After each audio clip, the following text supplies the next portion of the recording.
University మంచి భవిష్యత్తు కోసం తెలుగు విద్యార్థులు ఇష్టపడే యూనివర్సిటీ. కాల్ 9059052378 9059052379.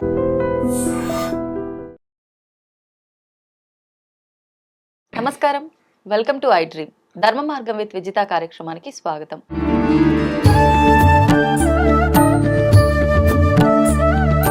ప్రస్తుతం మనతో పాటు ఉన్నారు ప్రముఖ జ్యోతిష వాస్తు పండితులు, లలిత ఉపాసకులు నానాజీ పట్నాయక్ గారు. ఇప్పుడు వారితో మాట్లాడదాం.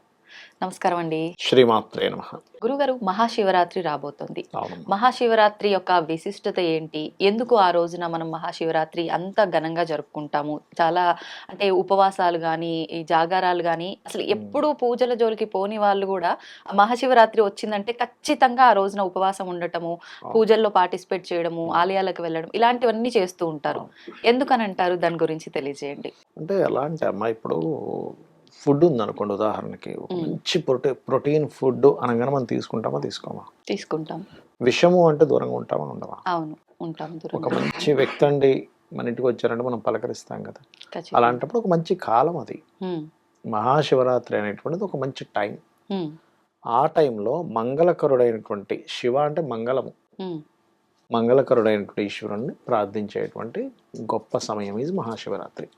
ఇప్పుడు ప్రతి వ్యక్తికి కావాల్సింది ఏమిటి? వాడికి మంచి జరగాలని కోరుకుంటాడు. అది ఈ జన్మలో కావచ్చు, రాబోయేటువంటి జన్మల్లో కావచ్చు, ఒక మోక్ష మార్గంలో వెళ్ళడం కానీ, ఒక విముక్తి కలగడానికి కానీ కారణం ఎవరంటే శివుడే. మీకు విముక్తి కలగాలి ఒక దాని నుంచి, శివానుగ్రహం లేనిదే కలగదు. చీమ కూడా కుట్టదు అంటారు శివానుగ్రహం లేనిదే. కాబట్టి ఆయన అనుగ్రహం గొప్పది కాబట్టి ఆయన ఆ రోజు ఆరాధిస్తాం. ఒకటి. రెండవది ఏంటంటే శివరాత్రి ఎప్పుడు కూడా మీకు కుంభరాశిలో రవిచంద్రుడు కలిసి ఉన్నప్పుడు వస్తుంది. కుంభరాశి అనేటువంటిది ఏంటంటే ఆనందాన్ని ఇచ్చేటువంటి 11th హౌస్. యాక్చువల్గా మీకు ఏదైనా ఒక విషయం జరగాలనుకోండి, అంటే ఒక ఫుల్ఫిల్మెంట్ రావాలి, ఏదైనా ఒక ప్రయత్నం చేస్తున్నారు, ఒక ఇల్లు కన్స్ట్రక్షన్ కావచ్చు, ఒక వాహనం కొనుక్కోవాలనుకోవడం కావచ్చు, లేకపోతే లేడీస్ కామన్గా ఒక హారం ఏదైనా కొనుక్కోవాలనుకుంటారు, లేకపోతే ఒక గోల్ ఉంటుంది ఒక ఎడ్యుకేషనల్ పరంగా. ఎనీథింగ్ మీ లైఫ్లో అది జరగాలి అంటే మీకు 11th హౌస్ యాక్టివ్ అయితేనే కానీ అది జరగదు, గుర్తుపెట్టుకోండి. అలా న్యాచురల్ 11th హౌస్లో చంద్రుడు రవి కలిసి ఉంటారు కుంభరాశిలో ఎవ్రీ శివరాత్రి, మీరు గమనించండి. అందుకని ఆ శివరాత్రి రోజు చేసేటువంటి ఎటువంటిదైనా సరే, అంటే ఆ రోజు చేసేటువంటి అభిషేకం కావచ్చు, హోమాలు కావచ్చు, ఈ జాగరణ కావచ్చు, ఇవన్నీ కూడా మీరు కనుక ఒక క్రమ పద్ధతిలో కనుక చేయగలిగితే 100% శివానుగ్రహం వల్ల మీకు సక్సెస్ అనేటువంటిది పెరుగుతుంది. ఈ యొక్క కలియుగంలో రకరకాల లింగాలు ఉన్నాయి మనకి. అందులో పృథ్వీలింగం చాలా శ్రేష్టమైనటువంటిది. అంటే మన చేత్తోనే మట్టితో శివలింగాన్ని తయారు చేసుకోవాలి. మీకు నమ్మకము చమకము వచ్చండి అంటే నమ్మక చమకాలతో అభిషేకం చేసుకోవచ్చు. అది ఉదయం పూట, మధ్యాహ్నము, సాయంత్రము, రాత్రి సమయంలో, అర్ధరాత్రి సమయంలో కూడా చేస్తారు. లింగోద్భవ కాలము అంటారు దాన్ని. అయితే ఇందులో చాలా మందికి ఉన్నటువంటి అపోహ ఏంటంటే అసలు ఏమీ తినకుండా చేయాలేమో అని అనుకుంటారు. శివరాత్రికి ఖచ్చితంగా ఏమీ తినకుండా చేయాల్సిన అవసరం ఏమీ లేదు. చక్కగా ఉపవాసం అంటారు.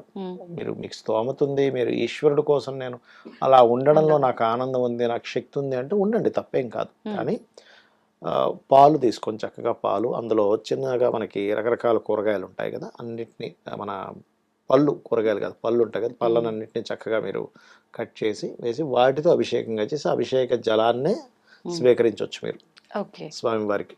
కంటిన్యూస్గా చేసే వాళ్ళు ఉంటారు. ఓకే, అదొక పద్ధతి. రెండవది ఏంటంటే శివరాత్రికి జాగరణ ఈజ్ మోస్ట్ ఇంపార్టెంట్ అన్నిటికంటే కూడా. ఈ జాగరణ చేసే పద్ధతిలో కూడా చాలా తప్పిదాలు దొరుకుతూ ఉంటాయి తెలియక జనాలకి. ఎలా అంటే రాత్రికి ఎలాగో జాగరణ ఉంటాను కాబట్టి పగలు నిద్రపోతా అనుకుంటాడు. అస్సలు అది కరెక్ట్ కాదు.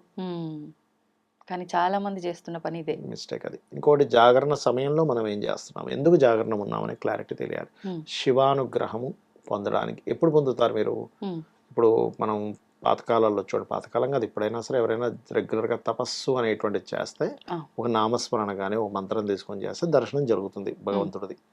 అలాగే మీరు ఆ శివరాత్రి రోజు కనుక రాత్రి సమయం అంతా కూడా శివుణ్ణి కనుక తలుచుకున్నట్లయితే ఖచ్చితంగా మీకు శివానుగ్రహం కలుగుతుంది. ఆయన నామస్మరణ చేస్తూ ఉండాలి.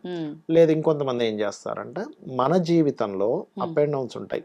ఏది ఒక ఇబ్బంది వచ్చి సడన్ గా డౌన్ అవ్వడం, ఇట్లాంటివన్నీ కూడా శివరాత్రి రోజు ఆయన నామస్మరణలో మనకు వైకుంఠపాలి అని ఉంటుంది చూడండి, ఓకే.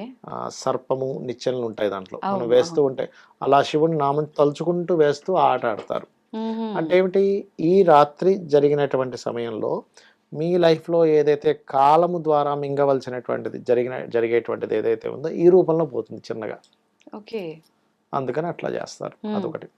అదే విధంగా ఇంకొక విషయం ఏంటంటే, రాత్రంతా జాగరణ ఉండి మళ్ళీ ఉదయం వెంటనే నిద్రపోయే వాళ్ళు ఉంటారు. అసలు అలా పడుకున్నా జాగరణ చేసి వేస్ట్ మీరు. హ్మ్. మీరు ఫిక్స్ ఏమవ్వాలంటే పొద్దున్న పడుకోను, రాత్రంతా జాగరణ ఉంటాను, నెక్స్ట్ డే నైట్ వరకు జాగరణ ఉండి ఆ నెక్స్ట్ డే నైట్ నిద్రపోవాలి. హ్మ్. దీనివల్ల ఫస్ట్ జరిగేది ఏమిటంటే శివానుగ్రహంతో పాటు మీకు ఆరోగ్యం చాలా బాగుంటుంది దీనివల్ల. హ్మ్. ఎందుకు అంటే మీరు చూడండి, ఎప్పుడైనా మీకు ఏదైనా హెల్త్ ఇష్యూ వచ్చినప్పుడు డీప్ స్లీప్లోకి వెళ్ళారనుకోండి, హ్మ్. హెల్త్ ఇష్యూ క్లియర్ అవుద్ది తెలుసా మీకు. అవును, అవును. డాక్టర్స్ నిద్రలోనే కూడా సగం రోగాలు పోతాయంటారు పోతాయి అంటారు. పెద్దవాళ్ళు. డాక్టర్ గారు అడుగుతారు కూడా, మీకు ఎప్పుడైనా ఆ! హెల్త్ బాగాలేనప్పుడు మీకు నిద్ర ఎట్లా పడుతుందమ్మా, అవును. ఓకేనా మీకు అంటారు. నిద్ర బాగా పట్టిందండి రాత్రి అంటే తగ్గిపోద్ది. హ్మ్. మీకు హోమియోపతి డాక్టర్స్ దగ్గరికి వెళ్తే కూడా వాళ్ళు అదే క్వశ్చన్ వేస్తారు. అవును, అవును. అలా మీరు ఎప్పుడైనా వన్ డే మొత్తం అంటే ఈ రోజు పొద్దున్న నుంచి రాత్రి నిద్రపోకుండా రేపు రాత్రి వరకు ఎప్పుడైతే నిద్రపోకుండా మీరు ఆపుకొని ఉంటారో, హ్మ్. ఆ తర్వాత నైట్ పట్టే నిద్ర కంప్లీట్ డీప్ స్లీప్ ఉంటుంది. అవును. ఎప్పుడైతే అంత కంప్లీట్ డీప్ స్లీప్ ఉంటుందో ఇక వాళ్ళకి ఖచ్చితంగా ఏమైంది, ఇది ఒక మంత్ర సాధన జరిగింది మీకు వన్ డే మొత్తం కూడా హ్మ్. శివనామ స్మరణలో. అవును. ఎప్పుడైతే అలా జరిగి నెక్స్ట్ డే నిద్రపోయారో హ్మ్. నైట్కి, మీకు ఒకటి పాపము దగ్ధమవ్వడము, ఓకే. రెండవది మీకు హెల్త్ ఆరోగ్యం. సంబంధించిన పాపం దగ్ధమైతే హెల్త్ ఆటోమేటిక్గా తగ్గుతుంది.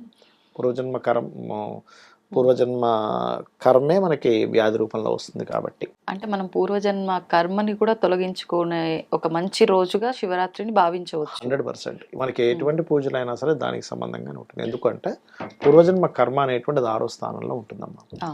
6వ స్థానాన్ని వ్యతిరేకించే స్థానాలు 5, 11. హ్మ్.